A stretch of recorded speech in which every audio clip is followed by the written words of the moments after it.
खतरनाक सांप और सफेद डोर की अनोखी दास्तान। गहरे जंगल के बीचों बीच, जहां सूरज की किरणें भी पेड़ों की घनी शाखाओं से संघर्ष करके जमीन तक पहुंचती थीं, वहीं एक पुराना और रहस्यमयी कुआं था। उस कुएं के पास अक्सर जंगली जानवर आते जाते रहते, लेकिन कोई भी उसके अंदर झांकने की हिम्मत नहीं करता था। एक दिन गांव का एक लड़का अर्जुन जंगल में लकड़ियां बटोरने आया। खेल खेल में वह कुएं के पास जा पहुंचा और अंदर झांकने लगा। अचानक उसकी नजर एक चमकती हुई सफेद डोर पर पड़ी, जो कुएं की गहराइयों से बाहर झांक रही थी। उत्सुकतावश उसने डोर पकड़ ली और ऊपर खींचने लगा। जैसे ही डोर ऊपर आई, अर्जुन का दिल तेजी से धड़कने लगा, क्योंकि उस डोर के दूसरे सिरे पर एक बड़ा और खतरनाक काला सांप लिपटा हुआ था। अर्जुन डर से कांपने लगा, लेकिन तभी उसने देखा कि सांप उसकी ओर घूरने के बजाय एक अजीब सी उदासी में लिपटा हुआ है।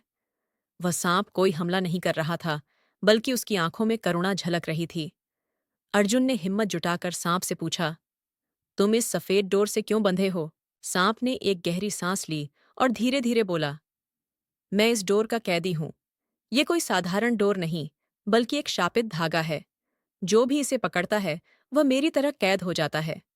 सैकड़ों सालों से मैं इस कुएं में फंसा हुआ हूं, क्योंकि मैंने एक बार एक निर्दोष साधु पर हमला कर दिया था। मरने से पहले उन्होंने मुझे श्राप दे दिया कि जब तक कोई अपने साहस और बुद्धि से मुझे मुक्त नहीं करेगा, तब तक मैं इस कुएं में बंद रहूंगा। अर्जुन को सांप की कहानी पर विश्वास नहीं हुआ, लेकिन उसने एक बात जरूर महसूस की। सांप में कोई भी हिंसा नहीं थी। अर्जुन ने सोचा, अगर यह सच में शापित है, तो इसे मुक्त करना चाहिए। अर्जुन ने सफेद डोर को अपने चाकू से काट दिया। डोर कटते ही कुएं के चारों ओर एक तेज रोशनी फैली और सांप हवा में ऊपर उठ गया। देखते ही देखते वह एक साधु में बदल गया। साधु ने अर्जुन को आशीर्वाद दिया और कहा, तुम्हारी दया और साहस ने मुझे इस शाप से मुक्त कर दिया।